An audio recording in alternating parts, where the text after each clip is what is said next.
تو ہمیں اس سے اندازہ کیا ہوا تھا؟ اس سے ہمیں اندازہ یہ ہوا تھا کہ یہ فتنہ الخوارج کی ایک ذیلی تنظیم جماعت الاحرار کی کارروائی ہے، اور یہ لیکن جو چیز مسنگ رہ گئی تھی، جو چیز رہتی تھی، جو مسنگ لنک تھا، وہ یہ تھا کہ جو قاری نامی لڑکا تھا جو سیوسائڈ بامبر کے طور پہ پولیس کانسٹیبل کے روپ میں لائن میں آیا تھا اور جس نے یہ کارروائی کی تھی، اس کو فیسیلیٹیٹ کس نے کیا تھا، وہ یہاں پہ کیسے آ گیا تھا؟ اور اس سلسلے میں پھر ظاہر سی بات ہے ایک ایفرٹ رہی، اور اس ایفرٹ کے نتیجے میں پھر چند دن قبل ہم نے جمیل چوک رنگ روڈ پشاور کے قریب دو خودکش 11 یعنی کل کے دن دو خودکش جیکٹوں سمیت اس شخص کو گرفتار کیا۔ ظاہر ہے دو انٹروگیشن اس کا اندازہ ہوا کہ یہ ہمارا پولیس کا ہی سپاہی ہے، اور یہ جو ہمارا اس کی نام اس کا محمد ولی ولدباز میر خان ہے، یہ دلزاق روڈ پشاور کا رہائشی ہے، اور 31/12/2019 کو یہ پولیس میں بھرتی ہوا تھا۔ اس نے 3 سال قبل 2021 میں جماعت الاحرار کا ایک شخص جنید نامی اس کی آئی ڈی تھی، اس پہ اس کا رابطہ ہوا، جس نے اس کی ذہن سازی کی۔ اس نے پھر جماعت الاحرار میں شامل ہونے کا ارادہ کیا، اور یہ پھر فروری 2021 میں یہ افغانستان گیا، یہاں سے اس نے چھٹی لے لی تھی، یہ براستہ کوئٹہ چمن افغانستان گیا، اسپن بول تک، وہاں سے جلال آباد گیا، وہاں اس کی ملاقات ہوئی اس جنید نامی لڑکی سے جو سبسیکوینٹ اس کا ہینڈلر رہا، اور وہاں پہ یہ پھر وہاں کا جو مرکز شونکڑا ہے وہاں بھی گیا، وہاں پہ جو کہ اس کا چکناور مرکز بھی گیا، یہ کنڑ بھی گیا، اس علاقے میں یہ گیا، لیکن جو شونکڑا مرکز تھا وہاں بھی گیا۔ اس کی وہاں پہ صلاح الدین جو ہے ان کا جو کمانڈر ہے جماعت الاحرار کا، اس سے بھی ملاقات ہوئی، مکرم خراسانی سے بھی اس کی ملاقات ہوئی۔ اس نے باقاعدہ طور پہ وہاں پہ جماعت الاحرار میں شمولیت بھی اختیار کی۔ پھر اس نے وہاں پہ ملا یوسف کے نام ہاتھ پہ بیعت بھی کی، اور اس میں یہ شامل ہوا۔ اس کو 20,000 روپے ملے اس سارے اس کے۔ ایک عجیب وہ یہ تھی کہ جب یہ واپس آ رہا تھا اس کو افغان فورسز نے گرفتار بھی کیا، لیکن پھر اسی جنید کے کہنے پہ اس کو فیسیلیٹیٹ کیا گیا اور چھڑوا دیا گیا، اور یہ پھر ظاہر ہے واپس آ گیا۔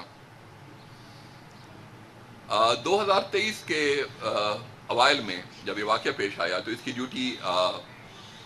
پشاور پولیس لائن میں تھی، اور جو اس کا ہینڈلر تھا جنید، اس نے اس کو بتایا کہ ہم نے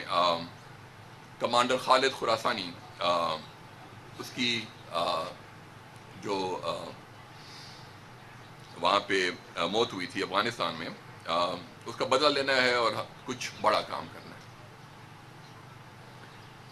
ہے۔ جنوری 2023 میں اس نے پولیس لائن کی تصویریں، نقشہ وہ بنایا، اور بذریعہ ٹیلی گرام جو آپ سارے لوگ جانتے ہیں، میڈیا کے دوست ہیں، جو ایک ایپ ہے، اس کے تھرو اس نے اس کو شیئر کیا۔ 20 جنوری 2023 کو اس کا رابطہ ہوتا ہے دوبارہ اپنے ہینڈلر کے ساتھ، جو اس کو کہتا ہے کہ ایک شخص کو آپ لے لو، یہ چرسیان مسجد ہے باڑہ خیبر ایجنسی میں، وہاں سے لے لو اور اس نے پھر یہ ایکسیکیوٹ کرنا ہے۔ تو اس نے اس کو وہاں سے لیا، اس کو اس علاقے کی ریکی کروائی، اور یہ جو قاری بعد ازاں یہ جو قریبی جگہ میں مسجد میں پھٹتا ہے، اس نے ایک دفعہ 27 کو جس کی فوٹیج ہم آپ کے ساتھ شیئر کرتے ہیں، جنوری کو کوشش کی لیکن ہی لاسٹ ہارٹ، ہی مووڈ آؤٹ۔ دوبارہ وہ 30 تاریخ کو یہ دوبارہ گیا ہے، اس کی ذہن سازی کی ہے، اس کو واپس لایا ہے، اور پھر یہ مطلب مارننگ میں جاتا ہے وہاں پہ، دوبارہ اس کو چرسیان مسجد باڑہ سے اٹھاتا ہے موٹر سائیکل پہ، اس کو یہ پھر ہیلمٹ اور وردی وغیرہ کی پروویژن وغیرہ سارا کچھ اس کا کرتا ہے، اور اس کو یہ پھر یہاں پہ جو نزدیک جو پشاور کے دوست ہیں جانتے ہیں، پیر زکوڑی برج کے قریب، وہاں پہ اس کو وہ چھوڑ جاتا ہے، لیکن اس کو وہ پہلے ہی کروا چکا تھا۔ اب اس کے بعد ظاہر سی بات ہے یہ اس کو چھوڑ کے گھر چلا گیا، اور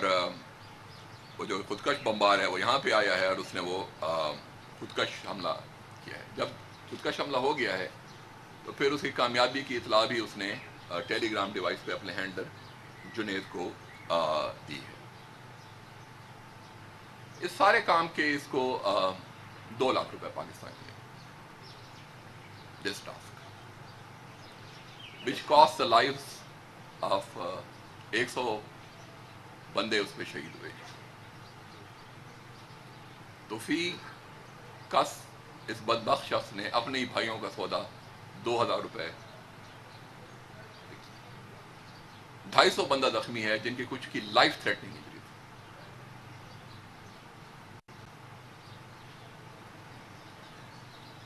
تھی۔ اس سے ایک اور چیز ہے، یہ ساری پیسے جو اس کے پاس آئے ہیں یہ اس کو ہنڈی حوالے سے آئے ہیں، جو کہ اگین ایک بڑا ڈینجرس سائن ہے کہ ہنڈی حوالے سے یہ سارے پیسے آئے ہیں اس کے پاس۔ اس نے یہ پیسے چوک یادگار سے وصول کیے، سبسیکوینٹلی تو تمام ایلیز نے وہاں پہ کام بھی کافی کیا ہے، لیکن اس کو اس زمانے میں یہ پیسے وہاں سے ملے تھے۔ بعد ازاں اس نے اپنی پوسٹنگ BRT